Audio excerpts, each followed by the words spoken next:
Je suis Andy Poiron, entrepreneur et amoureux de sport. Je suis le propriétaire de Away, un centre de coaching hybride à 360 sur Dijon, et également consultant où j'aide les coachs sportifs et les propriétaires de studios, de box CrossFit et de clubs de fitness à développer leur entreprise.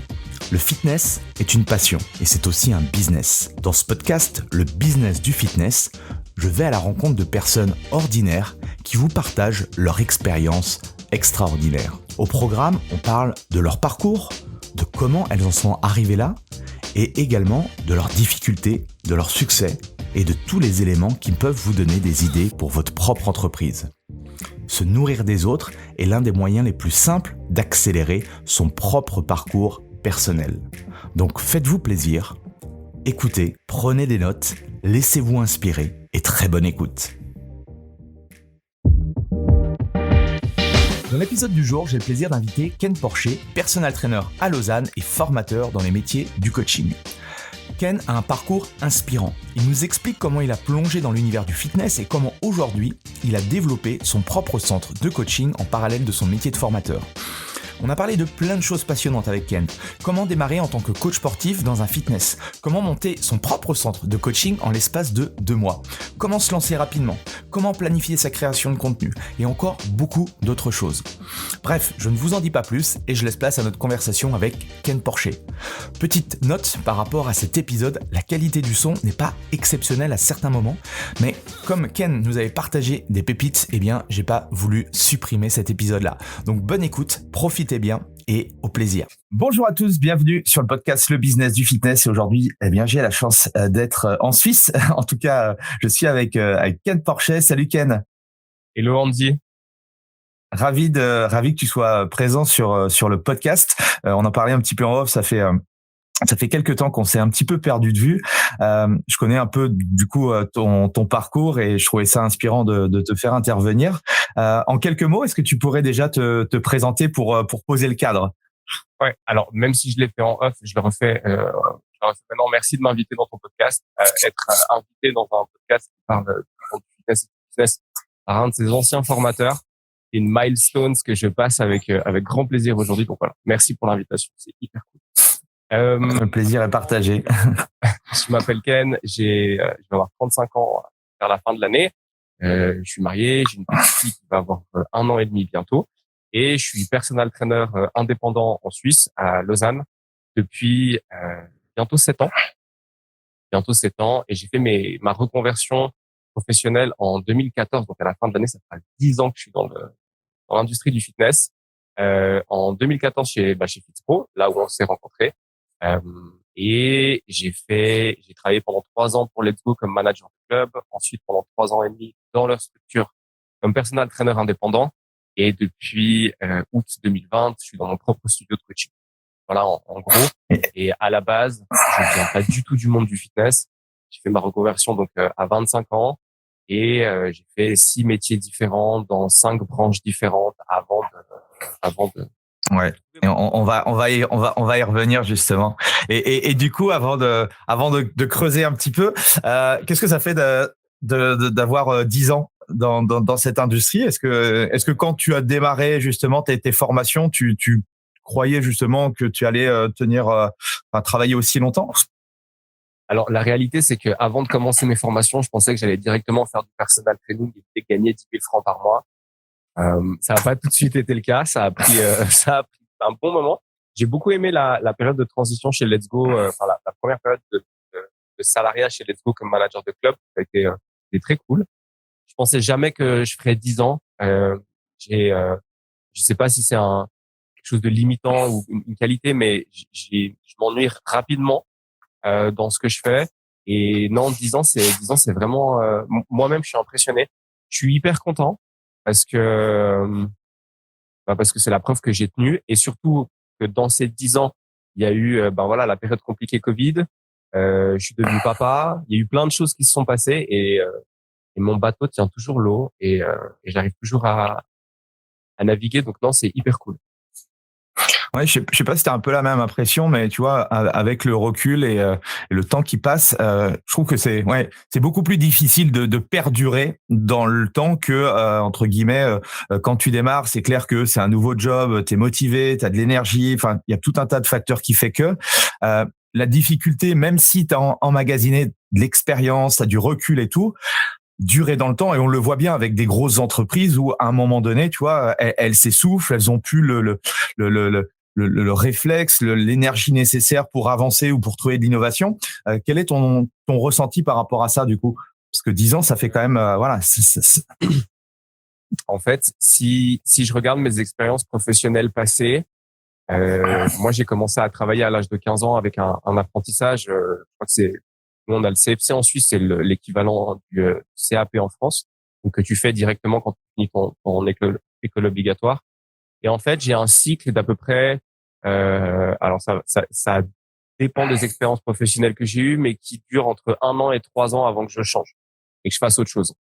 Et dans les 10 ans que représente mon expérience dans l'industrie du fitness, bon bah j'ai eu un premier cycle de 3 ans chez Let's Go Fitness en tant que salarié. Après j'ai eu un deuxième cycle de 3 ans en tant que personal trainer. Là c'est enchaîné un troisième cycle de 3 ans dans mon studio. Ah ok, c'est marrant de voir. Ok. Durée. Et pendant ces phases-là, je me suis réinventé dans le sens où j'avais démarré avec une première identité visuelle quand je me suis mis à mon compte en tant que personal trainer indépendant, qui a changé au bout d'une année, que j'ai gardé pendant 2 ans. Quand j'ai ouvert le studio, j'ai changé d'identité visuelle, donc je me suis réinventé encore une fois. Il y a 1 an, j'ai créé Fondamentals, qui a pour but d'accompagner les coachs dans le développement de leur business. Donc en fait, je pense que je dure aussi parce que de manière assez cyclique, je me réinvente ou j'ajoute des choses supplémentaires. Ce qui me permet de rester stimulé intellectuellement et pas de faire chaque jour les mêmes choses encore et encore. J'aurais pas duré aussi longtemps, je pense. Ouais. Et, euh, et du coup, j'aime bien revenir parce que je crois beaucoup que on se construit avec ce qu'on a pu vivre en étant tout petit. Toi, le Ken Porcher tout petit, c'était qui? Alors c'est une super bonne question. Bon, moi j'ai deux parties de vie en fait. J'ai de ma naissance jusqu'à l'âge de 12 ans, et à 12 ans j'ai vécu un événement qui a été très impactant pour moi psychologiquement. Et après il y a une différence. Petit, bon moi je suis assez solitaire de base. J'aime bien passer du temps tout seul. J'ai grandi dans un quartier où pendant les 12 premières années j'étais le seul enfant dans la rue. Tu vivais où tu vivais où? Suisse. Tu as vécu où? Je vivais à Puy, au bord du lac. Ok. Puy, au bord du lac. Alors pas les pieds dans l'eau, mais tout proche du lac. Donc moi, j'ai deux grands frères, mais le plus jeune de mes frères a 30 ans de plus que moi. Et j'ai une petite sœur qui a 20 ans de moins que moi. J'ai grandi vraiment comme un enfant unique. On est des demi-frères et des demi-sœurs, mais j'ai grandi comme un enfant unique. Et voilà, je passais beaucoup de temps à jouer tout seul dans mon grenier, à faire des Lego, à jouer aux jeux vidéo, à m'inventer des histoires. J'ai toujours beaucoup aimé m'inventer des histoires. Et d'ailleurs, aujourd'hui, c'est pareil. Quand je me projette, en fait, je m'invente une histoire et c'est toujours très théâtralisé. Il se passe toujours plein de trucs, plein de trucs. Et puis voilà, à l'âge de 12 ans, je vis cet événement un peu, enfin, pas un peu, mais traumatisant. Et après, voilà, j'ai eu une adolescence un peu compliquée parce que j'étais très malade à l'âge de 14 ans. J'ai passé une année à l'hôpital, j'ai eu un cancer et du coup, ça a été une période très compliquée. Et il y a vraiment eu cette fracture de, je rentre à l'hôpital, je suis un gamin, je sors, je suis pas un homme, mais voilà, je suis plus un enfant. Et du coup, j'ai eu une adolescence très compliquée. Beaucoup de rébellion, beaucoup de colère, beaucoup de... Et comment cette période t'a construit toi comment cette période t'a construit en tant que homme, en tant qu'adulte et aujourd'hui en tant qu'être que tu es? Je pense que ça a très tôt développé chez moi une grosse résilience. Donc vraiment cette capacité à se renforcer face à l'adversité. Pendant la période où ma colère elle était très forte, j'étais très intransigeant avec les autres et étonnamment j'étais peu capable de faire preuve de compréhension jusqu'au jour où j'ai réussi à faire de tout ce moment-là un apprentissage fort sur moi et sur le monde qui m'entourait, qui était, moi, je suis capable de résilience. Je suis, comme on dit dans les sports de combat, je suis dur au mal. Euh, et ça a été pour moi très formateur parce que aujourd'hui, quand c'est difficile, même si je ressens la difficulté, je la mets toujours en perspective et donc forcément ça devient un peu plus accessible. Et ça m'a permis de mieux comprendre les gens que j'accompagne.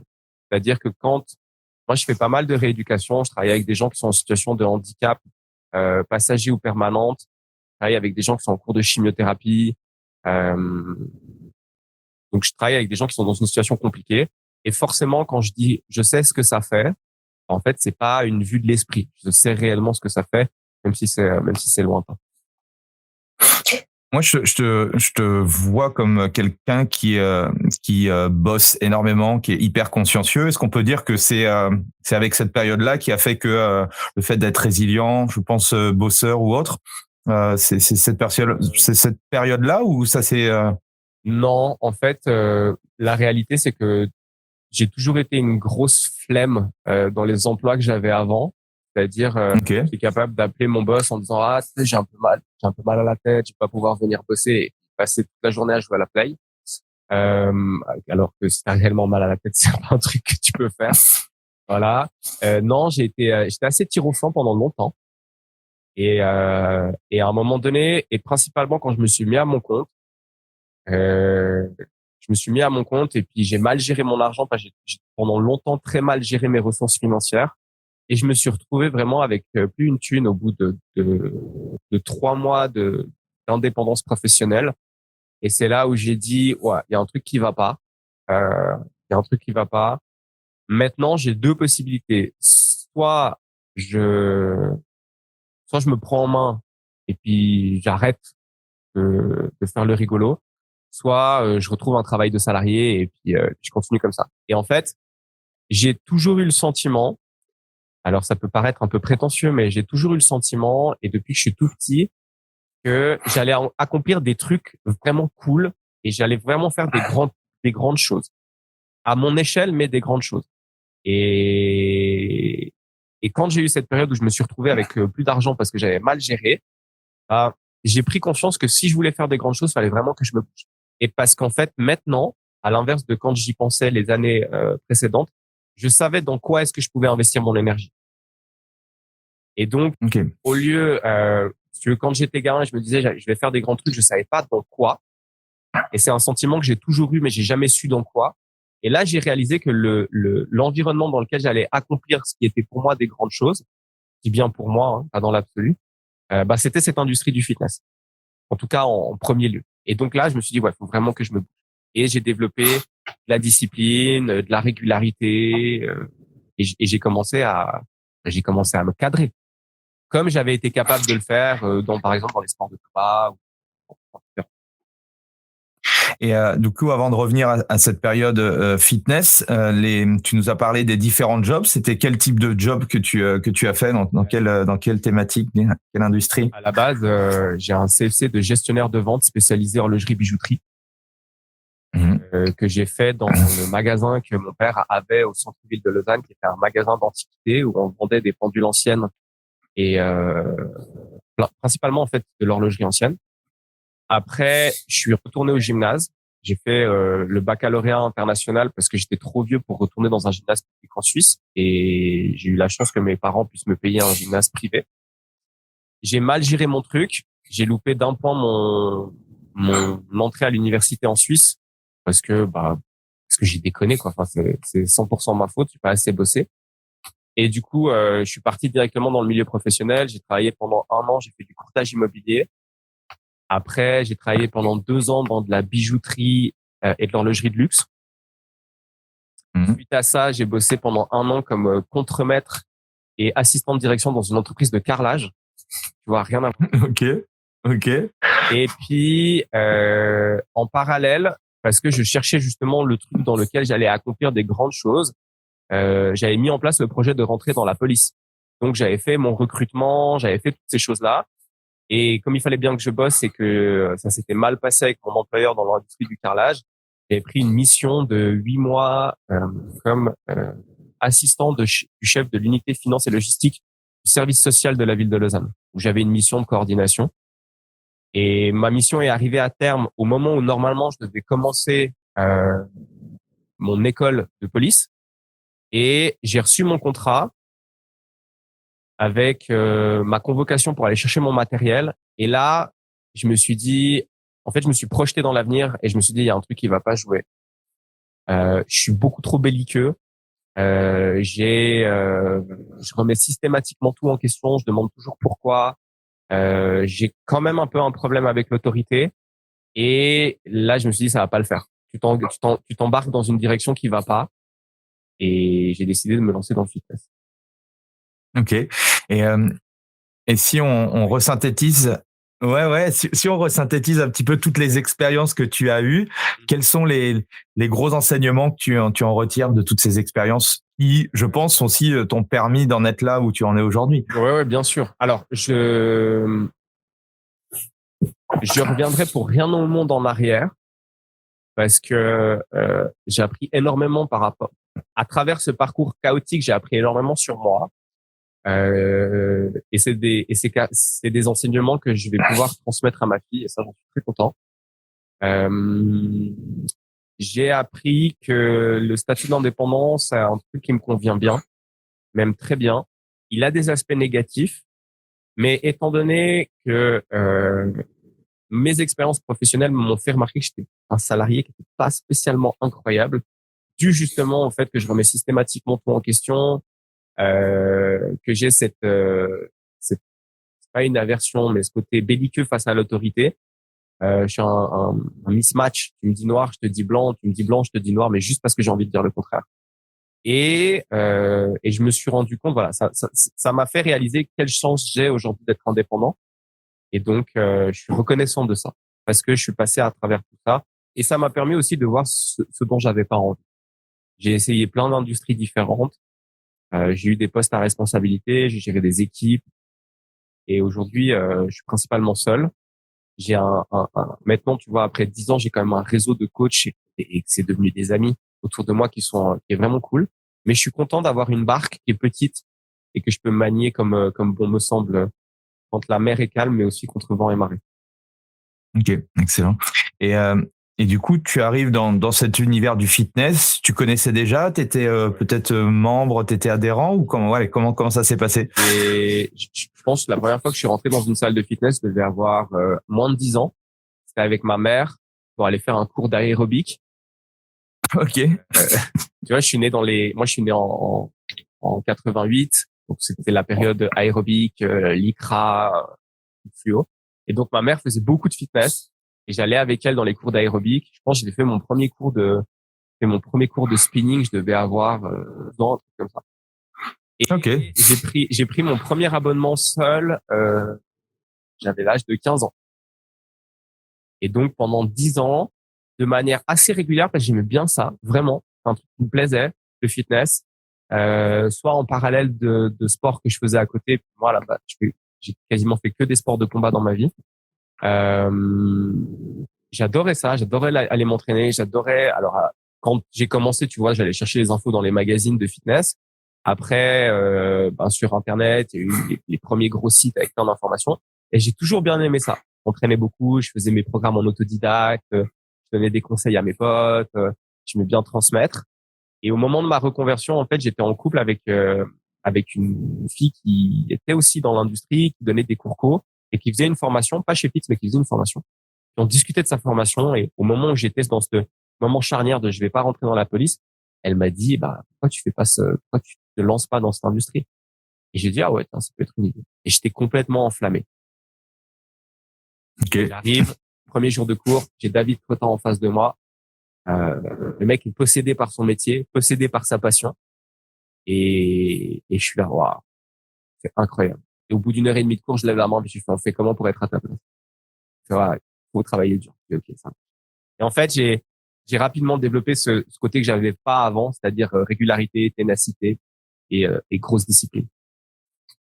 Ouais, quand on est passionné par un sujet, c'est fou comme comme quoi on peut justement switcher, on peut être, tu sais, l'élève médiocre qui fait que des conneries, et quand t'arrives dans un sujet qui te passionne, bah en fait, tu vois, t'es focus, t'as envie d'apprendre et Quand j'ai dit à ma mère que j'allais faire une reconversion dans le monde du fitness, elle était pas du tout motivée au départ. Et puis elle m'a dit un truc, elle m'a dit: jusqu'à maintenant, tu nous as toujours prouvé que t'arrivais pas à étudier. Et je vois pas pourquoi maintenant ce serait différent. Et tu sais, ça m'a touché. Elle avait complètement raison, parce que par l'exemplarité, j'avais jamais démontré que j'étais capable de. J'ai jamais redoublé mes années. J'ai toujours passé au dernier moment en mettant un dernier coup de collier. Et j'ai une mémoire qui fonctionne assez bien, et donc ça passait. Mais c'était toujours en catastrophe. Et en fait, je me lance dans le fitness. J'adore les cours. À l'époque, je suis au chômage quand je fais les débuts de ma formation sur les 2 premiers mois, et je passe 4 à 5 heures par jour à étudier, parce qu'en fait, je trouve ça vraiment intéressant. Et je trouve ça vraiment intéressant. Et à l'inverse de l'école, je sais pourquoi je le fais. C'est vrai que quand j'étais à l'école, j'arrivais pas du tout à faire le transfert à la vie qui m'attendait. Et là, c'était différent. Je viens de faire ma reconversion professionnelle, je suis au chômage, je fais un truc que j'aime, ça me passionne, ça me prend au trip. Et en plus de ça, il faut que je trouve du job. Donc, j'ai pas tellement de choix. Il faut que j'envoie. Et j'ai fait major de promotion à mon fitness trainer avec 18,5 sur 20. J'ai fait major de promo à mon PT avec 18,5 sur 20. C'était hyper cool pour moi parce que j'ai jamais été major de promo à l'école et j'ai toujours eu des moyennes qui étaient pas incroyables. Donc ouais, c'était chouette. Et oui, effectivement, je te rejoins. Quand ça passionne, en fait, tu vois pas tes heures de travail passer et t'envoies du bois, quoi. Et du coup, après ce cursus de formation, tout s'accélère pour toi. C'est là où tu commences à rentrer dans un fitness à Let's Go, ou comment c'est quoi tes débuts dans le fitness? Je te disais après, après ce cursus de formation, du coup, tout s'accélère pour toi. C'est là où tu rentres dans le fitness, dans Let's Go, ou comment ça se passe tes débuts concrètement? Parce que souvent, ça c'est une période un petit peu charnière. Ouais. Alors. De par mon parcours, la personne qui m'a fait signer mon contrat d'abonnement dans une salle de fitness à l'âge de 15 ans, c'est Jean-Pierre Sacco, donc le fondateur de Let's Go. Et il était, ben voilà, et tout le monde était au Let's Go de la board. J'avais 15 ans, je vois c'était un immense gars en face de moi. Du coup, je pars avec un abonnement de 2 ans parce qu'il est très très bon vendeur. Et donc en fait, je le connaissais déjà. Et en parallèle, dans mon job de courtier, j'avais fait la connaissance de Thomas Keller, donc qui était le propriétaire de Let's Go, avec Jean-Pierre Sacco. Et puis moi, je passe beaucoup de temps dans les salles, je passe beaucoup de temps à m'entraîner, notamment pendant ma période de début de formation. Et je rencontre à l'époque François Victor, qui travaille chez Let's Go, qui fait partie de la direction, mais qui est aussi le formateur chez Fit. Et il me voit bourlinguer dans la salle de Let's Go du Flon, venir m'entraîner. Je faisais j'avais un coach qui était aussi là-bas. Enfin bref, et je suis en formation. On démarre le fitness trainer, premier week-end, et François Victor vient vers moi, il me tend sa carte de visite et il me fait: envoie-moi ton CV, ton profil nous intéresse. Andy, j'ai décollé 50 centimètres au-dessus de ma chaise. J'ai été en lévitation au-dessus de ma chaise pendant tout le reste du week-end. Et c'est comme ça, en fait, que j'ai démarré. Donc, j'ai été recruté, en fait, pendant ma formation. Okay. Et j'ai commencé par faire des remplacements. J'en ai fait beaucoup avec des horaires improbables. Ouverture d'un club à 7h jusqu'à 14h, reprise à 15h dans un autre club à l'autre bout de la ville jusqu'à 21h. Et puis, ben voilà, j'ai montré que j'avais envie, j'ai montré que j'avais la niaque. Je pense qu'ils ont vu que au-delà du bagage technique, étant donné que j'avais fait beaucoup de travail, de jobs différents avec des responsabilités différentes avant, je tenais la route sur tout ce qui n'a pas directement tout le savoir-être, quoi. Voilà. Tout ce qui n'a pas attrait au métier pur d'instructeur fitness. Et je démarre comme instructeur dans un club où il n'y a pas de manager. démarre dans un club où il n'y a pas de manager. Et un jour, Jean-Pierre vient pour voir comment ça se passe. C'est toujours bien entendu, mais il vient pour voir comment ça se passe. Et je lui dis, mais en fait, il n'y a pas de manager ici. Il me regarde, il me fait, non, pas pour l'instant. Je dis, OK. Et je dis, tu m'as envisagé? Et là, il me regarde, il me fait, mais tu crois que t'es là pour quoi? Et je dis, bon, parfait. Et je dis, il faut quoi pour que ça marche? Puis il me dit, ouais, il faut vendre tant de contrats. Et donc, du coup, je vends, je pense, 1,5 fois le nombre de contrats qu'il m'avait demandé. Et jusqu'à ce qu'il me fasse signer mon contrat de manager. Je pense qu'à chaque fois que je les croisais, je disais, mais bon, du coup, tu m'oublies pas, hein. Du coup, tu m'oublies pas. Du coup, tu m'oublies pas. Et en fait, je le croisais au moins 1 fois par semaine. Donc, je lui ai dit très souvent, du coup, tu m'oublies pas, du coup, tu m'oublies pas. Jusqu'au jour où il m'a appelé et puis on a signé le contrat. Il m'a dit, tu peux venir là. Je dis, mais moi, je viens même au milieu de la nuit s'il faut. Et voilà. Et je suis devenu manager comme ça. Et donc, Ok. ça a été rapide quand même. Et du coup, en parallèle de ton poste de manager, le personnel training, comment t'as fait le switch par rapport à ça? Au début, il y avait pas de parallèle possible. Ouais. Il y avait pas, tu pouvais pas être et salarié et personal trainer indépendant. Ok. Du coup, donc 2014, je suis salarié. En 2014, je fais aussi ma formation de groupe trainer parce qu'à la base, je voulais partir directement sur le PT, mais mon boss m'a dit ce serait bien que tu fasses des cours co. J'ai dit ouais, j'ai pas trop envie. Il me l'a redit 2 fois et là j'ai entendu qu'il était très sérieux et que ma longévité était quand même cautionnée aussi par rapport au fait de donner des cours co parce que c'était important pour lui que je sois task. Donc 2014, je fais mes cours co. En 2015, je fais mon personal trainer avec l'idée de me mettre à mon compte. Mais bon, tu vois, je suis manager, je gagne bien ma vie, le job est très sympa. En plus, je suis dans un club qui ouvre à 9 heures le matin, qui ferme à 21 heures le soir et qui est fermé le dimanche. Donc c'est vraiment cool. Et puis en 2016, je fais mon brevet fédéral d'instructeur fitness. Et je me dis, si je réussis mon brevet fédéral, je me mets à mon compte en tant que personal trainer. Je réussis mon brevet. Par acquis de conscience, je vais quand même vers François à l'époque et je lui demande, OK, bon là, ça fait 3 ans que je suis manager, c'est quoi l'étape suivante? Et il me dit, l'étape suivante, c'est manager régional. Donc en gros, tu gères plusieurs clubs en même temps. Je dis, ouais. Et c'est quoi la partie? Parce que moi, ce qui me fait vibrer dans mon métier, c'est le fait d'entraîner les gens. C'est cool de tenir un club. L'aspect social est vraiment sympa. Moi, j'aime beaucoup le fait de servir les gens. Donc, tu vois, la notion de service, c'est une notion qui me plaît bien. Et je trouve que quand c'est bien fait et que les gens le remarquent, il y a beaucoup de reconnaissance. Donc, c'est vraiment quelque chose que j'apprécie. Et il me dit, bah, en fait, il y a plus de coaching quand tu gères 10 clubs en même temps. Et je dis, moi, j'ai envie de coacher les gens. Et, du coup, je tourne ça un peu dans ma tête. Avec ma femme. On n'est pas mariés à l'époque, mais j'en parle avec elle. Et puis, à un moment donné, je prends la décision. Et du coup, je vais vers François et Jean-Pierre et je leur dis, bon, bah, on est en août 2016. Et je leur dis, à la fin de l'année, je m'arrête et je me mets en août. Je vous le dis 6 mois à l'avance. Comme ça, on a le temps de retrouver quelqu'un pour reprendre la gérance du club. On a le temps de faire les choses bien. On est tranquille. Et puis, voilà, moi, j'ai adoré bosser pour eux. C'était vraiment cool. Et je voulais vraiment que les choses se passent calmement. Et donc, voilà, je fais une transition extrêmement brutale. Le 31 décembre 2016, je ferme mon club.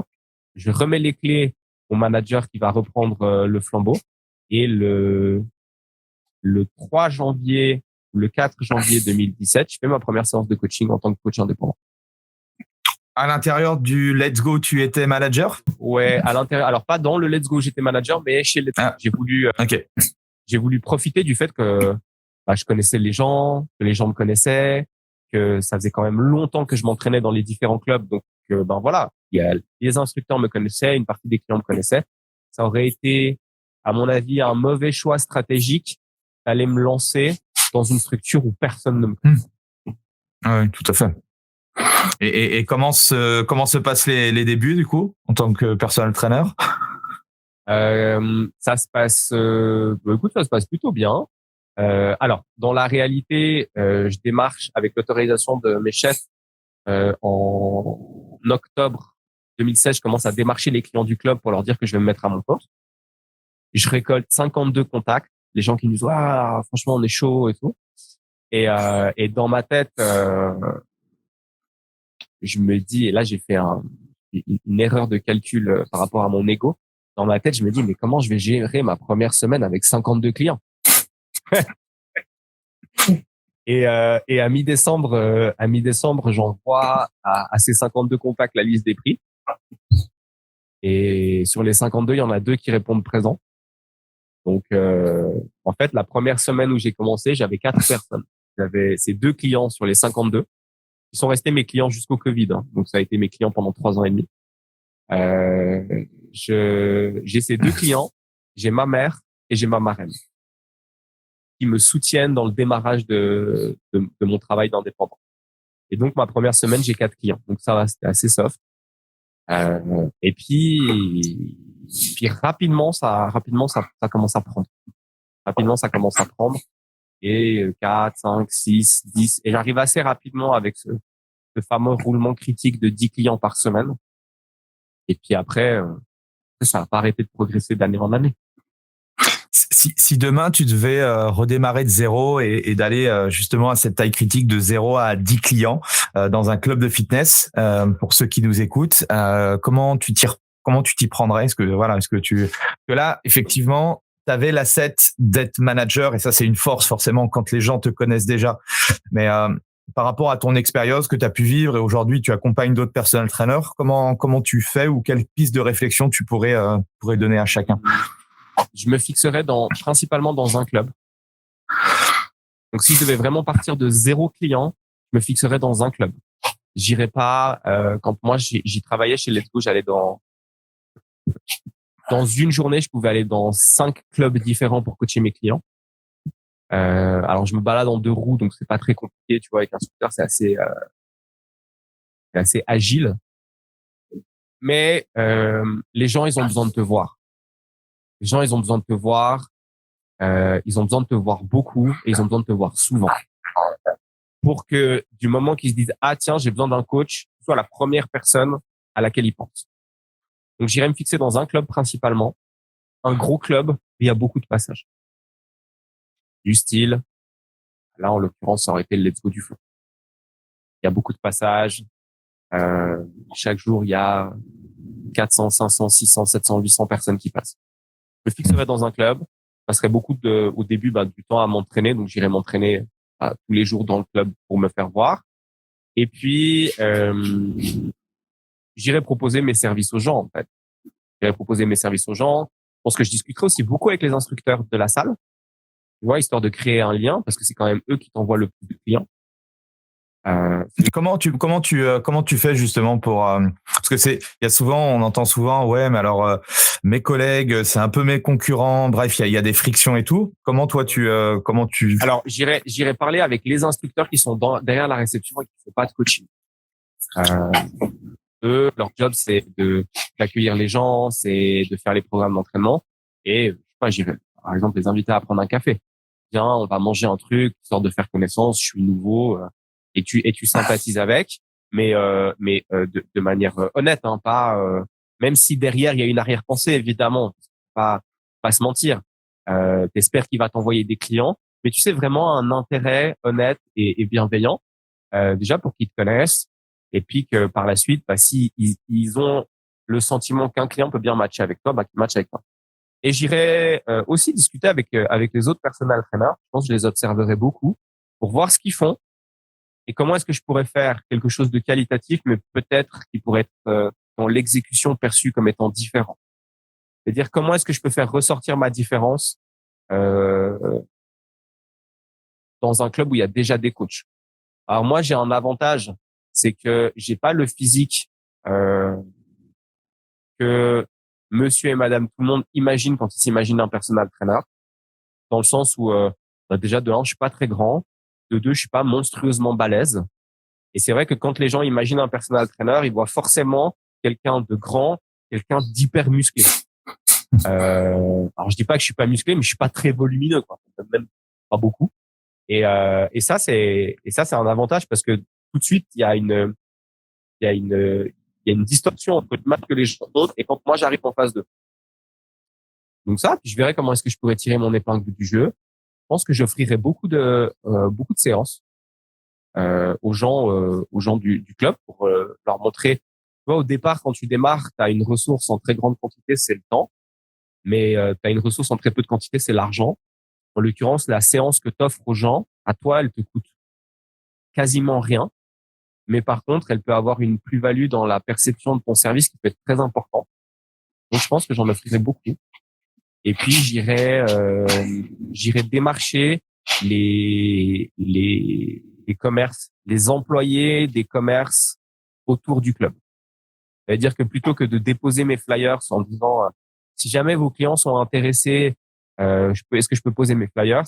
En fait, j'irai directement discuter avec les employés en leur disant j'aimerais vous offrir à vous une séance ou deux, peu importe, pour qu'ils viennent, pour que je les entraîne, et puis qu'après ils soient à la limite plus à même de parler de ce que je fais aux gens aux gens qui passent dans leur magasin. Excellent. Et du coup, toi, quand tu as démarré en tant qu'indépendante, métier de personal trainer, est-ce que du coup, tu avais cette vision de dire dans un an, dans X années, je veux faire ça, ça, ça, ou tu es parti, entre guillemets, voilà, on se lance et puis on verra? Alors maintenant, j'arrive beaucoup plus facilement à me projeter puis à avoir une idée plus précise de la direction dans laquelle j'ai envie d'aller, mais parce que j'ai aussi plus de bouteilles et j'ai changé mon mindset par rapport à ça. Je reste quand même parfois très impulsif, c'est-à-dire ah tiens, j'ai une idée, vas-y, on envoie et puis on verra ce que ça donne. Mais non, quand j'avais aucune idée. J'avais aucune idée. Moi, je me suis dit j'arrive, je suis personal trainer, je sais faire des squats aux gens. Les gens vont se bousculer pour que je les coach. Tu vois, j'étais resté sur ce truc de j'ai 52 contacts, je vais pas réussir à gérer ma première semaine parce que je vais avoir 52 séances. Bon, la première semaine, j'ai déchanté. Et c'est plus tard que j'ai réalisé qu'en fait, tu avais la casquette de coach, la technique du coach, les exercices, les méthodologies d'entraînement, l'utilisation de différents outils. Et tu as la casquette de l'entrepreneur. Et moi, j'avais pas. Le seul truc que j'avais déjà, c'est cette capacité à savoir vendre, parce que euh, j'avais beaucoup vendu dans mes anciens métiers. Et ça, la vente, ça m'a jamais posé problème. Discuter des prix, ça m'a jamais posé problème. Donc ça allait. Ça, c'est une grande force déjà. Ouais, c'est dû à mon parcours professionnel et c'est une grande force. J'ai jamais eu de problème relationnel avec l'argent. J'ai jamais eu de problème à dire à quelqu'un que ma séance elle coûtait 130 francs, voilà, sans trembler dans la voix. Mais non, au début c'était le bordel. Au début c'est le bordel parce que moi j'y allais vraiment à la fraîche. Vas-y, on y va, on verra ce que ça donne. Il t'a fallu combien de mois pour avoir une certaine liberté financière? Alors, j'étais parti avec nous en Suisse, on a le deuxième pilier qu'on cotise quand on est salarié, qu'on peut retirer quand on se met à son compte. Et j'avais mon dernier bonus de manager de l'Edu. Donc j'ai démarré, j'avais 16 000 francs en poche que j'ai atomisé en l'espace de 3 mois entre les premières factures des assurances, un peu de matériel, des habits, un site internet, des cartes de visite et beaucoup de dépenses inutiles que j'ai fait. Je pense moitié-moitié. Alors c'est quoi quelles sont selon toi les choses que l'on doit avoir quand on démarre et du coup les choses qui sont pas forcément nécessaires? Je pense que t'as pas besoin d'avoir un site internet directement pour démarrer, ou en tout cas t'as pas besoin d'avoir un site internet avec plusieurs onglets. Tu peux juste avoir une landing page où il y a tes prix et puis ton numéro de téléphone. Tu vois, quelque chose de vraiment vraiment simple. Surtout si en plus tu as un business, enfin surtout si tu es dans un business, dans un fitness, c'est clair que ça t'aide. Oui. Ça, t'as pas forcément besoin d'avoir ton propre logo pour démarrer. Tu peux très bien travailler avec le t-shirt du club. C'est écrit personal trainer. Je pense que tu as besoin d'avoir des habits pour démarrer. Enfin, voilà. Mais un training, enfin, tu vois, deux, trois trainings, deux, trois shorts un peu pro. Donc, des trucs sans trous, pas déchirés, pas usés jusqu'à l'os. Mais sinon, pour démarrer, t'as pas besoin de grand chose. T'as besoin de beaucoup de discipline. T'as besoin d'avoir, moi, je trouve que c'est important quand même d'avoir une carte de visite. Mhm.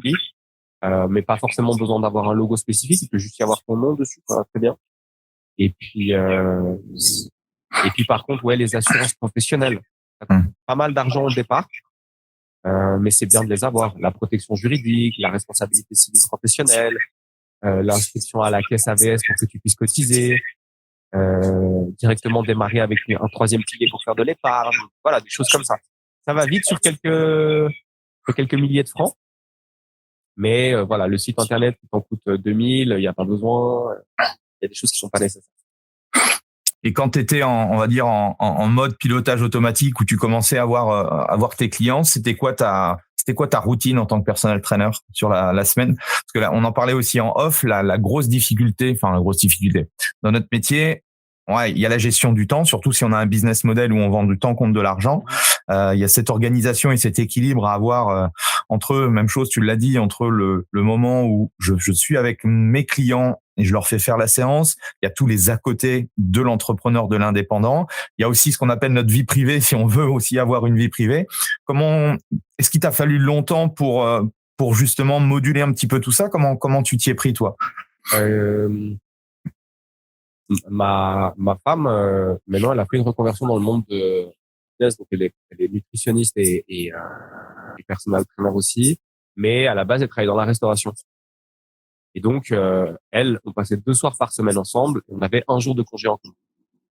Donc, en fait, tout le reste du temps, j'étais free, et pas d'obligation. Elle m'attendait pas à la maison, donc en fait, je pouvais bosser et envoyer du lourd. J'avais pas spécialement de routine dans le sens où maintenant j'en ai une qui est beaucoup plus cadrée avec des jours qui sont dédiés à certaines choses, mais parce que aussi maintenant je suis papa donc ça change la donne. Mais non, je coachais du lundi au samedi, je gardais juste le dimanche. Je coachais du lundi au samedi. J'essayais de mettre une demi-heure d'espace entre deux rendez-vous pour pouvoir me déplacer d'un club à l'autre. Et puis quand j'avais un peu de temps et des trous dans mon planning, bah je faisais l'admin, mais comme à l'époque je créais pas de contenu, j'avais pas cette notion de poser les futurs jalons que maintenant j'ai. Moi, j'avais pas un temps de bureau qui était un temps de back office et de développement qui était important. J'étais tout le temps dans l'opérationnel. Tandis que maintenant, j'ai une partie de ma semaine dans l'opérationnel avec mes coachings privés, avec mes coachings business et avec Pix, et j'ai une partie de développement, création de contenu, réflexion, stratégie, qui sont très différentes d'il y a 7 ans en arrière quand j'ai démarré. Donc au début, franchement, c'était la première année, c'était vraiment cool, quoi. Je faisais mes coachings, je rentrais après à la maison, je me posais, je faisais mes trucs, après j'allais voir mes potes. Enfin, c'était vraiment sympa. C'est vraiment très sympa. Ça l'est toujours d'ailleurs, mais la stratégie et l'organisation sont. Et du coup, tu nous parlais de cycle de 3 ans. Qu'est-ce qui fait qu'à un moment donné, ce business model-là, voilà, peut-être il y a moins de passion ou je sais pas. Qu'est-ce qui fait que tu montes ton propre studio? Ça a été quoi le déclic ou la volonté? Il y a eu le Covid. Je me suis retrouvé dépendant de quelqu'un d'autre. C'est-à-dire que Let's Go était fermé, je pouvais pas travailler. Euh, et à l'interne, avec à l'époque le gars qui était le quality manager des personal trainers, qui a changé maintenant cette semaine, c'est pas très bien passé. Tu vois, je dis que quand il y a un truc à dire, je le dis. Et en fait, il y a des choses nous a proposé d'aller travailler dans les clubs pendant la pandémie alors qu'on n'avait pas le droit, mais comme ça justifiait le fait qu'on devait redémarrer avec nos loyers. Enfin, il y a plein de choses qui se sont pas très bien passées, que j'ai pas aimé. Et du coup, j'étais très fâché. Ok. Et toute cette colère s'est cristallisée par l'envie de rompre et d'ouvrir mon propre truc en me disant, je vais avoir ma propre structure. Je vais faire ce que je veux. Je vais faire ce que je veux. Voilà. En gros, c'était ça. Et initialement, on avait décidé d'ouvrir cette structure avec ma femme, donc comme elle avait fait sa reconversion, tu vois. Et en fait, les choses ne se sont pas du tout passées comme on avait prévu. Mais pas Du tout.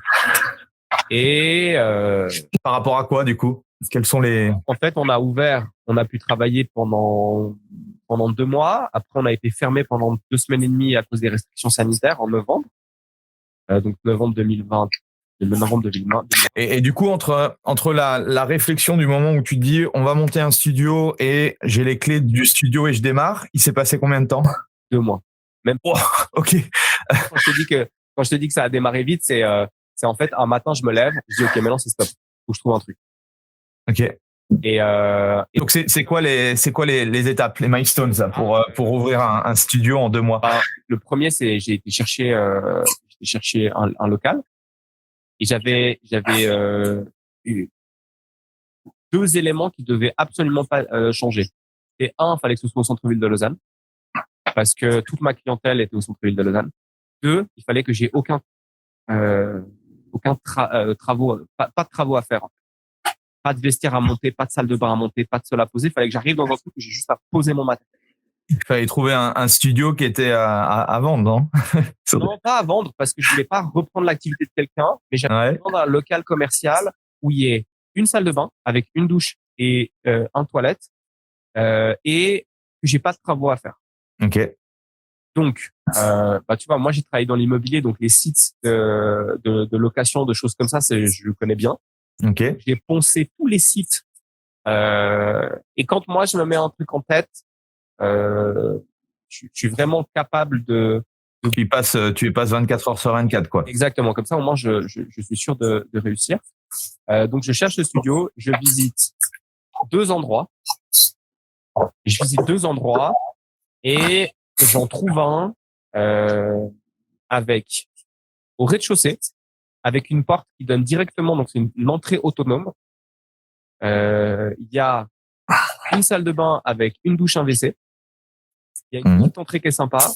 Il y a une cuisine où on peut mettre un bureau. Et puis, il y a 2 espaces d'entraînement. Il y a 2 espaces d'entraînement. Donc, il y a une grande pièce où je peux faire un premier espace. Et en fait, attenant à ce local, il y a une porte qui donne dans un garage. Okay. Qui fait 26 mètres carrés. C'est un gros garage, quoi. Donc, la totalité, la superficie? La totalité, il y a 110 mètres carrés. Ah oui, donc c'est un beau studio, quoi. 110 mètres carrés et il y a 56 mètres carrés d'entraînement, divisé en une zone de 26 mètres carrés et une zone de 30. Et je dis, je vais déposer mon dossier, on va démarrer ici. Je visite un autre truc, mais l'autre truc est vraiment pourri. Il est au 2e étage d'un immeuble. Je pense que du moment que je vais lâcher une barre, ça va être la catastrophe avec les voisins. La salle de bain, elle est horrible. Enfin voilà. Moi, j'ai des prix qui sont pas les plus bas du marché. Et c'était pour moi hors de question que j'ai m'installer dans un truc qui n'était pas qualitatif. J'aurais pas réussi par rapport à comme moi je percevais la chose. Donc voilà, je démarre ça. Je prends ma décision. J'envoie une lettre pour expliquer ce que je vais faire à la gérance, en disant que je fais que des choses douces, que je fais pas du tout de bruit, ce qui dans la finalité n'est pas vrai, mais j'allais pas leur dire que j'allais soulever des barres de 100 kilos sous le terre à 5 heures du matin. Finalement, j'ai jamais eu de soucis, donc ça allait. Et puis voilà. Et ils me donnent l'accord. Ils me disent OK, vous pouvez démarrer. Officiellement, vous allez rentrer le 1er septembre. Je dis est-ce que ce serait possible de rentrer un mois avant pour avoir le temps d'installer les choses? Ils me disent oui. Et là, je cherche du matériel. Je travaille beaucoup avec Fitz depuis longtemps, donc je dis c'est normal que ce soit donnant. Moi, ils me filent du job, je vais leur en filer aussi. Donc je regarde avec Michael qui s'occupe de l'équipement chez Fitz. Je dis voilà, je veux ça et ça. Les décisions vont assez vite parce que je sais déjà. Si tu veux, ma salle, je l'avais déjà imaginée. Je m'étais dit si un jour j'ouvre une salle, je mettrai quoi dedans. Moi, j'avais même fait une liste à quelque part parce que j'aime bien. Et du coup voilà, je cherche une partie de mon matériel chez Fitz, une autre partie chez un fournisseur suisse aussi, et puis une dernière partie chez ATX. Parce que je trouve que la marque est cool. J'aime bien ce qu'ils font. C'est pas du bas de gamme. C'est pas du Technogym ou de l'Eleiko qui coûte vraiment très très cher. Tu vois, j'avais fait une wishlist sur le site d'Eleiko, puis j'en avais pour j'en avais pour 15 000 balles juste pour des barres. Et du coup, je passe mes commandes. passe mes commandes et je paye mon premier acompte de 15 000 francs avec la main qui est un peu comme ça. Et puis voilà. Et en fait, je vais chercher mon matériel chez Fitz. Tout va assez vite, quoi. Je loue un camion, j'installe les trucs, je pose. Je vais en mode, comme j'ai beaucoup fait, en mode bulldozer. C'est-à-dire, OK, maintenant on est dans cette situation-là. Il faut que ça avance. Bon, après, ceci dit, c'est pas plus mal dans le sens où dès que tu as l'accord, dès que tu as signé les papiers du bail et tout, il faut que ça aille vite parce que bah tu vois les paiements de loyer, ils vont pas attendre tu vois 10 mois avant de te payer, enfin avant de te demander de payer ou autre. Donc c'est bien le fait de tu vois idée, action, réaction quoi, ça y va. Ça a été très rapide et ça a été très chaotique. C'est-à-dire que j'ai eu aucun problème de livraison avec Fitz. Le matériel est arrivé, c'était bon. J'ai passé l'entier de ma commande pour eux. Je citerai pas le nom du fournisseur. Enfin, j'ai travaillé avec la marque ATX, mais j'ai travaillé avec un revendeur en Suisse. C'était la pire expérience commerciale de ma vie. Alors entre temps, et ça à leur décharge, il y a eu le Covid. Donc tu vois, le matériel il vient de Chine, c'est fermé. Enfin bref, c'est chaotique. Mais eux ont pas du tout géré, ils répondaient pas aux mails, enfin des erreurs dans les commandes. J'ai tout commandé en août 2020. J'ai reçu la dernière pièce d'équipement le 6 janvier 2023. Ah oui. C'était pas une grosse pièce d'équipement. J'ai acheté, tu sais, des jammers armes, des bras articulés qui se mettent sur le rack à squat. Je les ai reçus janvier 2023. Ah bah, il fallait pas être pressé. Ah non, fallait pas être pressé. Donc, entre temps, parce que j'avais commandé un rack, mais il n'était pas, donc j'ai acheté un petit rack à côté. Enfin, bref. Mais en fait, j'ai toujours réussi à me débrouiller. J'ai essayé. Tu te souviens de l'enveloppe globale pour démarrer ce type de studio? Alors maintenant que tout a été acheté, il y en a eu pour 40 000 francs. Ok. Ça va. C'est pas, c'est un bon budget, mais donc matériel, sol, enfin tout de A à Z. Sol, tu vois, le pavigym, les dalles en caoutchouc pour la zone de force, les décorations, les meubles. Oui. Donc l'enveloppe globale, quoi. L'enveloppe globale, 40 000. Et donc voilà, je commence à monter, je pose les premiers trucs, on ferme 2 semaines. Ensuite, on prend les vacances de Noël, parce que moi j'ai pas de clients pendant les relâches de Noël. On prend les relâches et puis moi quand je suis en vacances, je coupe. C'est-à-dire je garde ni les infos ni les réseaux sociaux, vraiment je coupe complet. En fait, je dois recommencer le 4 janvier 2021 dans mon studio et ma mère m'envoie un message le 3 janvier en me disant "T'as vu l'annonce du Conseil fédéral?" Je dis "Non, pas du tout." Elle me dit "Regarde, et en fait les fitness sont fermés pour 4 mois." Donc je viens d'ouvrir. Janvier, février, mars, avril 2021, j'ai été fermé. Donc là, je me débrouille, je vais à l'extérieur, j'essaie de me démerder comme je peux. Obligé de payer le loyer ou pas? Ou il y a eu des... En fait, la gérance m'offre 25% du loyer du premier mois. 500 francs. J'ai 2300 francs de loyer mensuel, et ils m'offrent 500 francs. Ils auraient pu ne rien m'offrir, mais ils m'offrent 500 francs. Mais sinon, les autres loyers, je les ai payés plein pot. Heureusement, Fitz est là. Donc, on donne les cours par Zoom. Ouais. On donne les cours depuis chez moi par Zoom. J'arrive quand même à me débrouiller avec certains clients. Je touche des APG. Donc, qui sont largement pas suffisantes pour couvrir tous les frais, mais qui sont toujours les bienvenus. Et puis, tu vois, le projet initialement qu'on démarre avec ma femme, ma femme, elle a pas d'inertie parce qu'elle a pas de clients. Donc, elle, malheureusement, c'est plus compliqué pour elle. Et histoire de, ouais, comme si c'était pas assez déjà difficile ou compliqué, le 31 janvier, elle m'annonce qu'elle est enceinte. Donc on l'attendait, mais on l'attendait pas aussi vite. Et en fait, on est dans un appartement tout petit dans lequel on a plein de moisissures, parce qu'il y a un problème d'isolation. Et donc, il faut qu'on change d'appartement. En un mois et demi, on fait 32 visites d'appartements. Notamment, le plus gros, on a visité 9 appartements en une journée. Et on change d'appartement en avril, on déménage. Enfin, bref, voilà, ça a été assez chaotique pendant un bon moment. Ma femme, elle a eu la grossesse, puis elle avait des symptômes de prééclampsie, donc ça devenait dangereux pour elle et pour notre fille. Donc elle a été à l'arrêt. Après, il y a le congé maternité. on n'a pas eu de solution de garde parce que mon père est tombé très malade début 2022. Il est décédé en juin 2022 et en fait mes parents sont séparés, mais ils étaient super bons potes et ma mère s'occupait beaucoup de lui. Et d'ailleurs, je la remercie pour ça parce que moi je pouvais pas parce que j'étais au boulot, il fallait que je m'occupe de la petite et tout ça. Et on n'a pas eu de solution de garde pour notre fille avant fin octobre 2022. Oui, bon, je sais ce que c'est. Ouais, ok. Voilà. Ouais. Ma femme est sicilienne, ses parents sont en Sicile. Et donc voilà, en fait, si tu veux, maintenant, en janvier 2023, les conditions initiales dans lesquelles on a monté le projet en 2020, elles sont réunies. Ouais. Bon, c'était quand même bon pour tout business, ça a été vraiment des périodes. J'espère qu'on ne revivra pas, mais effectivement, est-ce que tu as réussi du coup à gérer quand même cette période-là? Tu nous l'as expliqué et tout, tu as trouvé des combines. Bon, après, ce qui aussi te permet, si tu en as parlé aussi, c'est la diversité des revenus fait qu'à un moment donné, si ça va, voilà, si ça te tangue un peu dans un, tu peux te raccrocher à l'autre. Tu vois, je suis là, toujours coach. J'ai monté un autre business en parallèle. Donc ma femme m'a annoncé qu'elle était enceinte. Ça fait un petit moment que j'avais ce projet d'accompagnement des autres coachs dans la tête. J'ai décidé de mettre le turbo là-dessus et de construire ça. Alors pour l'instant, je gagne un petit peu d'argent avec ça, mais j'en gagne pas beaucoup. Et je participe à beaucoup de choses dans ce sens-là. J'ai déjà organisé un premier workshop, j'ai fait des webinaires en partenariat notamment avec Find.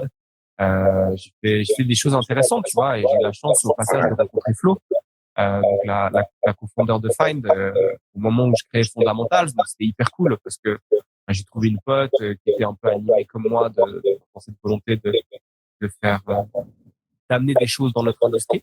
Et puis ouais, j'ai réussi à trouver une copine. J'ai joué un peu avec les termes légaux pendant cette période de confinement. Ouais, c'était bien réussi à rouler ma bosse. Qu'est-ce qui change fondamentalement entre je suis personal trainer dans un fitness et j'ai ma propre structure? Il y a plus personne qui te voit. Tu as beaucoup moins de visibilité. Et cette visibilité, elle prend beaucoup de temps et beaucoup d'énergie à se construire. Ça veut dire que quand tu es dans un club, quand tu coaches quelqu'un, tu fais de la publicité en même temps. Ça veut dire que les gens autour t'observent. C'est un peu comme si tu avais une affiche dans la rue. Je trouve que cette affiche, elle bouge. Ça, c'est la grosse différence. Tu n'as plus de rabatteurs. J'appelle les rabatteurs, c'est les instructeurs avec lesquels tu t'entends bien. Et donc, il faut pallier à ça en démarchant activement les gens. Et démarcher activement les gens, c'est énormément. Écrire des lettres aux entreprises qui sont autour de ton studio, aller voir les entreprises qui sont dans la même rue, faire du référencement naturel sur Google. Ces choses-là, ça prend beaucoup de temps. Et c'est des temps que tu ne peux pas consacrer à ton coaching. Et c'est des temps que tu ne peux pas consacrer à un truc qu'on attend beaucoup quand on est indépendant et qu'on parle avant, c'est la vie privée. Et avec également, tu vois, la création. J'ai une liste de vidéos que j'aimerais tourner, une liste de gens que j'ai invités pour le podcast que j'ai toujours pas fait, mais que j'ai envie de faire depuis un moment. Et voilà, c'est ça. Ouais, c'est aussi une question que je me pose régulièrement, même si j'ai une structure. C'est voilà, est-ce que parce qu'il y a beaucoup alors il y a des contraintes comme dans tout modèle. C'est sûr que là t'en as parlé quand t'étais dans un fitness. Certes, c'était ton business, mais voilà, du jour au lendemain, les conditions pouvaient changer. Voilà, il peut y avoir des perturbations par rapport à ça. De l'autre côté, forcément, tu es seul maître à bord, mais forcément, il y a aussi tout plein d'embrouilles et d'emmerdes, pour dire un gros mot, qui arrivent aussi. Il y a plus de complexité, sans doute.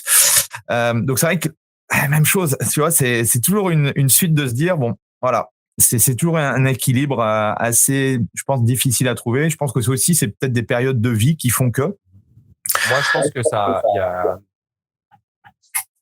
bon, le Covid a forcément remis beaucoup de choses en question.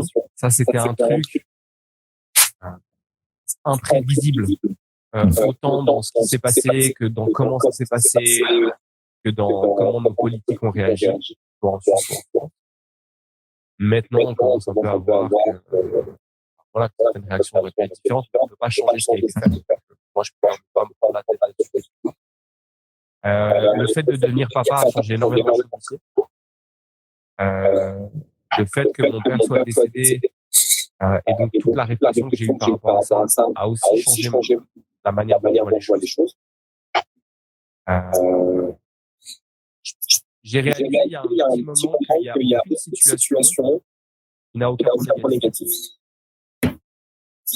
Et donc, par rapport à ça, juste que tu sois clair avec quels sont les éléments négatifs de ta situation avec lesquels tu auras le plus de facilité à vivre.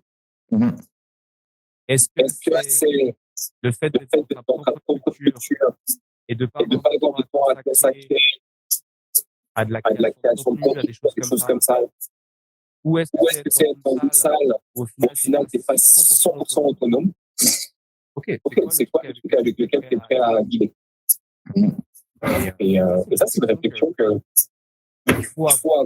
Tu n'es pas sûr de trouver la bonne réponse. Mais ce qui est bien, en tout cas, ce qui est encourageant, c'est que tu peux changer de direction. Exactement. Petit, tu peux changer de direction rapidement. Et tu as parlé pas mal de création de contenu. Moi, j'incite beaucoup les indépendants ou même les structures un peu comme les nôtres à créer du contenu, à devenir un média. Quelle est ta prise de position par rapport à ça? Qu'est-ce que tu en penses ou qu'est-ce que tu as compris, toi? J'ai juste enlevé mes écouteurs parce que Tu m'entends? Toi, tu m'entends, c'est bon? Ouais. Pour moi, les réseaux sociaux sont une excellente vitrine pour montrer aux gens ce que tu fais. Il faut être très régulier et il faut accepter que tu vas dire dans le fond et peut-être similaire à ce que quelqu'un d'autre aura dit, mais que dans la forme, vu que tu toi avec ta propre sensibilité, ce sera de toute façon une autre. Mais non, moi j'aime beaucoup créer du contenu. J'aime beaucoup cette notion de créer une image personnelle forte pour que les gens te suivent et t'apprécient pour qui tu es, et du moment qu'ils ont besoin d'un truc que tu fais, ils viennent vers toi parce que toute la phase d'approche, elle a déjà été faite. Et comment tu t'organises ou comment tu préconises de t'organiser quand on est personal trainer sur la création de contenu? En fait, la création de contenu, c'est comme l'entraînement, il faut être discipliné et il faut mettre en place une planification. C'est-à-dire que moi, j'ai fait le test l'année passée. Pendant 8 semaines, j'ai posté 6 posts par semaine, du lundi au samedi, pour ma page de fondamentale. Et je l'ai articulé comme ça.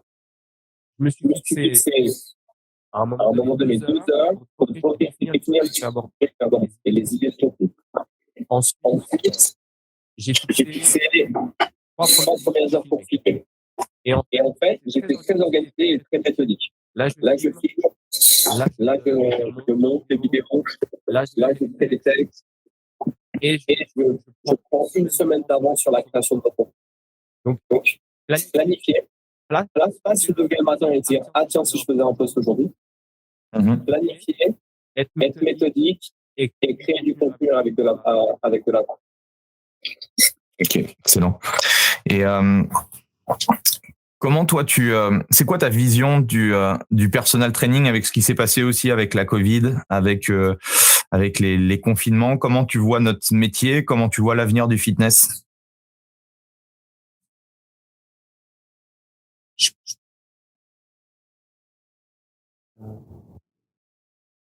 pense que le marché il est clairement pas saturé. Je pense que le monde du coaching a de très belles années devant lui. Je pense que le fitness aussi a de belles années devant lui, même si maintenant c'est toujours un peu dur suite au Covid, parce que il y a des gens qui ont toujours peur en fait, et qui veulent pas forcément revenir dans les salles. Non, je pense qu'on a de belles années devant nous. On a besoin de professionnaliser notre métier encore et toujours. Et les coachs ont besoin de se professionnaliser aussi et de réaliser qu'ils ont des skills d'entrepreneurs à développer.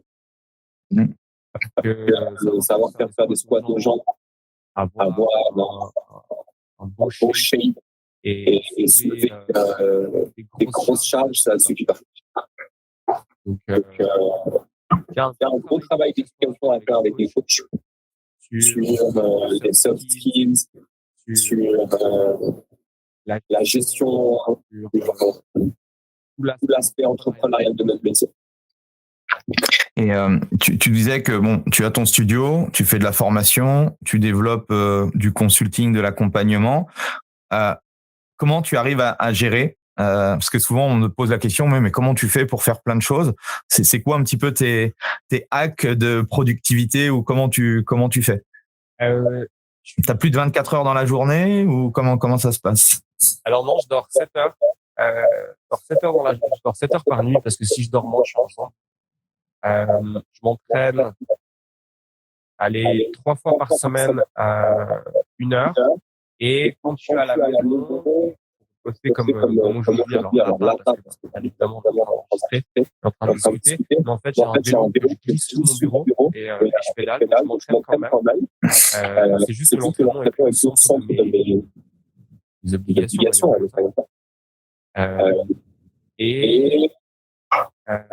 En fait, je suis méthodique. Je suis méthodique, c'est-à-dire que j'ai un agenda à l'ancienne et je note ce que je dois faire. Et tous les jours, je prépare la journée du lendemain. C'est-à-dire que une fois qu'on aura fini d'enregistrer, je vais me poser, je vais regarder mon planning de demain et je vais dire ok, de là à là, je vais coacher. De là à là, je vais bosser sur le développement et je vais assigner des tâches. De là à là, je vais m'entraîner et je vais faire ça toute la journée. En fait, je prépare mes semaines à l'avance et je prépare mes journées à l'avance. T'as un outil que tu utilises ou tu utilises un Google Agenda ou un truc très simple? Moi, j'utilise tous mes rendez-vous sont dans mon agenda sur mon iPhone. Ouais, ok. Et puis après, j'ai un Moleskine où en fait c'est toute la journée entière. J'ai un Moleskine où je fais une projection de semaine à semaine. Et en fait, le vendredi ou dimanche, je note les tâches de la semaine de manière globale. Et chaque jour, je reprends la semaine et je dis ok, demain je vais faire ça et ça par rapport au temps que j'ai à disposition. Excellent. Et puis après, j'ai des voilà où sur le bureau, j'ai deux mind maps avec la stratégie pour les réseaux sociaux. Voilà, je fonctionne pas. Mais structuré, en fait, c'est le seul moyen. J'ai pas plus de temps que quelqu'un d'autre. Donc, je structure. Ouais, et tu priorises aussi ou tu ne peux pas tout faire? Bien sûr, je peux pas faire. Je choisis là où je veux mettre de l'énergie. Et puis en fait, j'ai créé beaucoup de détachement avec la frustration que peut créer le fait de ne pas pouvoir tout faire. Et puis après, j'essaye le plus possible. Malheureusement, c'est pas assez. C'est jamais assez. Ça sera jamais assez. De consacrer du temps qualitatif et de l'attention qualitative à ma femme et à ma fille. Et justement, je voulais revenir sur ce point-là. Qu'est-ce que ça a changé pour toi, le fait d'avoir un enfant et de devenir papa? Moi, on me dit, toi, tu me vois bouger tu me vois parler sur la partie ou pas? Ouais, je te vois parler, ouais. Moi, je te vois figé depuis un petit moment. Ah, non, je te vois bien, moi. C'est bon. Ça a changé. Écoute, ça a changé le fait que j'aimerais avoir plus de temps. Ça a décuplé mon niveau de motivation. Ça a décuplé mon niveau de motivation. Euh, Qu'est-ce que ça a changé d'autre? Est-ce que tes attentes au niveau business ont changé? Oui, j'aimerais créer plus de légèreté. J'aimerais créer plus de légèreté. Euh, euh, Peut-être travailler un petit peu plus depuis la maison aussi. Là, je suis sur un projet, je suis en train de développer un projet d'accompagnement à distance pour le coaching sportif parce que j'aimerais passer plus de temps à la maison. Peut-être d'ici quelques mois arrêter de travailler par exemple le soir, rentrer à 16 heures. Alors moi, je suis très matinal, c'est-à-dire que je me lève tous les matins, quasiment tous les matins à 4h30. Je peux attaquer ma première séance à 6 heures sans problème. Donc je me verrais bien bosser beaucoup le matin et beaucoup moins l'après-midi. Euh, voilà, et puis structurer pour structurer les choses d'une manière à ce que la charge mentale soit plus légère. Pour pas, parce que ben voilà, même si ça va faire 10 ans que je suis dans l'industrie et 7 ans que je suis indépendant, je vais avoir 35 ans cette année, j'ai encore de l'énergie à revendre c'est maintenant qu'il faut que je charbonne pour pouvoir lever le pied un peu plus tard. Mais j'aimerais que même si je travaille pas moins, la charge psychologique soit plus légère pour que quand je suis avec ma fille ou avec ma femme, mon attention soit à 100% dédiée à elle. Parce que encore maintenant, trop souvent, et ça c'est un défaut et j'en suis conscient, des fois ma femme elle me parle et en fait je suis juste en train de penser à autre chose. Je suis juste en train de penser à autre chose et à un moment donné elle me capte, me fait moi tu m'écoutes. Je suis non. Après, est-ce que quand on a quand on a des business, est-ce que c'est possible vraiment à 100% de pas penser de temps en temps, alors d'être focus sur des moments, mais c'est vrai que enfin, je sais pas, je pense que toi tu es un peu comme moi, tu as des idées, enfin tu vois, il y a plein d'idées qui font que des fois c'est même si tu te dis ouais, il faut être je sais qu'il faut être à 100% l'écoute machin, il y a des fois il y a des trucs qui te viennent et malheureusement c'est difficile quoi. Si tu veux perdre à un moment donné de l'attention pour être focus sur une idée ou sur un truc cool, ça me dérange pas. Quand je parle de légèreté par rapport à la charge mentale, je parle sur de la gestion, tu vois, des trucs dont franchement on se passerait bien et qu'on n'a pas forcément besoin. Et donc je suis en train de réfléchir à dans mon univers professionnel, qu'est-ce qui est nécessaire, qu'est-ce que je garde peut-être par ego, parce que même si j'en ai pas beaucoup, j'en ai quand même un peu. Et de quoi est-ce que je pourrais me défaire qui n'impacterait pas la qualité de mon travail, mais qui créerait de la légèreté psychologique. Et c'est une réflexion qui est pas évidente à avoir. Mais je réfléchis pas mal à ça.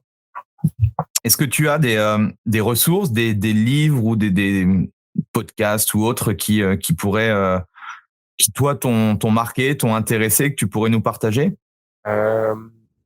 Déjà il y a le tien parce que tu interviews de gens très intéressants et très inspirants.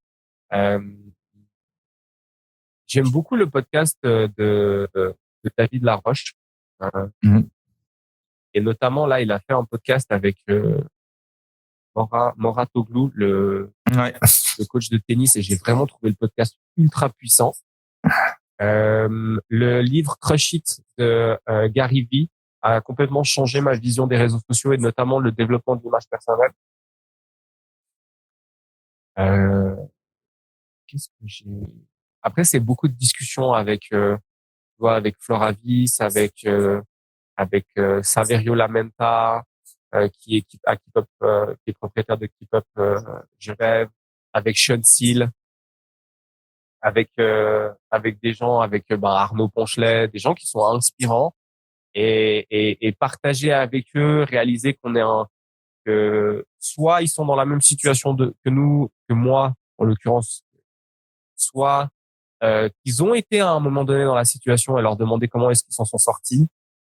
Le fait, tu vois, d'avoir la chance aussi d'être invité dans des podcasts où je parle de mon histoire et du coup, ça me permet d'y réfléchir. Voir le parcours inspirant de certaines personnes qui ont pris des virages à, à 180 degrés pour changer parce qu'à un moment donné, c'était nécessaire. Voilà, il y a plein de choses. Je pense que c'est important d'avoir un entourage. J'ai la chance d'avoir un très bon entourage professionnel, un magnifique entourage privé, euh, et de pouvoir discuter avec les gens, d'avoir des gens qui me soutiennent, de pouvoir parler avec eux, échanger, leur mettre en question. Donc ouais, faut. Et puis de temps en temps, j'aime bien écouter des vidéos de motivation avec des Américains avec des grosses voix, plein de trucs un peu bateaux, mais qui sont quand même cool à entendre. Et toi, Ken Porcher, c'est quoi ta vision? Tu vas aller où dans 10 ans? Dans 10 ans, j'aimerais avoir fait le nécessaire pour avoir un tarif horaire qui est très élevé. Là, actuellement, je suis vraiment pas à plaindre, hein, dans le sens où ma séance de coaching, elle coûte entre 115 et 150 francs. Et ma séance de consulting, elle coûte entre 160 et 200 francs. Donc, je suis pas du tout à plaindre. J'ai fait le nécessaire pour. Donc, du coup, c'est pas mal. J'aimerais beaucoup que ça augmente, quitte à avoir moins de clients. J'aimerais beaucoup accompagner des vagues de personnes euh, pour le business ou pour le coaching sportif. J'aimerais beaucoup à 45 ans ne plus travailler 60 heures par semaine, quelque chose que je fais aujourd'hui. Si j'arrivais à travailler 35 heures par semaine et bien gagner ma vie, à savoir que moi, je m'étais fixé comme objectif le jour où je fais 400 000 francs de chiffre d'affaires annuel, je suis vraiment content. Aujourd'hui, je fais un peu moins de 150 000, ce qui est déjà pas mal, je suis sur la bonne voie. Mais voilà, ce serait réussir en travaillant 30 heures par semaine et en prenant 2 mois de vacances sur l'année, réussir à faire 400 000 de chiffre d'affaires annuel, ce serait vraiment un truc de fou. Yes, excellent. Et tu progresses comment avec tout ça? Comment tu continues à t'améliorer chaque jour? Je me remets beaucoup en question. Je me remets pas en question. Je remets en question ce que je fais. Je me remets moi en question quand ça fait plusieurs fois que j'essaie de faire un truc et que ça fonctionne pas. Mais parce que souvent, quand ça fonctionne pas, le problème vient pas tellement de qui tu es, mais vient de la manière et les modalités selon lesquelles tu as fait une chose. Tu pourrais nous donner un exemple? Oui, je peux t'en donner un. Alors, pas un exemple personnel là tout de suite, mais par exemple, quand je discute avec les coachs que je rencontre en formation, parce que j'ai la chance de rencontrer en formation avec les coachs que j'accompagne dans le business, il y a une vente qui s'est mal passée et ils te disent ah ouais, mais en fait, je suis pas fait pour ça. Et donc, en fait, ils se remettent eux-mêmes en question. Et là, tu dis ok, mais la vente au final, elle s'est passée comment? T'as fait quoi? Alors la personne, elle est venue puis elle m'a dit ouais, je suis intéressé par les services. Et tu lui as répondu quoi? Ah bah je lui ai expliqué ce que je faisais et quels étaient les prix. Et à quel moment est-ce que tu lui as posé des questions sur ce qu'elle attendait, ce qu'elle recherchait, ce que c'était la vente, ses objectifs? Ah bah je lui ai pas demandé. Ok. Et en fait ça s'est soldé comment? Elle m'a dit je vais réfléchir. Et toi t'as dit quoi? J'ai dit ok. Bon. Bah, en fait le problème il vient pas tant de toi, il vient de la manière dont tu as drivé ta vente. Donc, ce qu'il faut remettre en question, c'est les modalités selon lesquelles tu as fait la chose et pas ta volonté d'être coach. Mm-hmm. Maintenant, si ça fait 2 ans que tu vends et que ça marche pas, là, peut-être, en fait, t'es pas fait pour faire ce métier. Et là, la remise en question personnelle est nécessaire. Comme tu le dis, le problème quand on a un business, et notamment un business de personal training, qu'on est indépendant, c'est qu'il y a plusieurs facettes, quoi, tu vois. Il y a autant le savoir-être, comme l'aspect technique du métier, comme après tout l'aspect business. Et dans l'aspect business, il y a énormément de cases à cocher. Donc, ouais. C'est difficile de remettre tout, de se dire ouais, je suis pas fait pour ce métier-là, alors que peut-être qu'en débloquant un truc, ça va avoir un effet cascade qui va faire que il y a des fois il manque pas grand-chose en fait pour que ça fonctionne assez bizarrement. Des fois, c'est En fait, des fois, c'est juste, t'as besoin que quelqu'un en face de toi te dise, mais tu sais quoi, il y a X temps en arrière, j'étais dans la même situation que toi. Et aujourd'hui, ça va mieux. Parce que j'ai persévéré, parce que si, parce que ça, parce que je me suis mis des coups de pied au cul, et puis à un moment donné, tu finis par casser ton plafond de verre.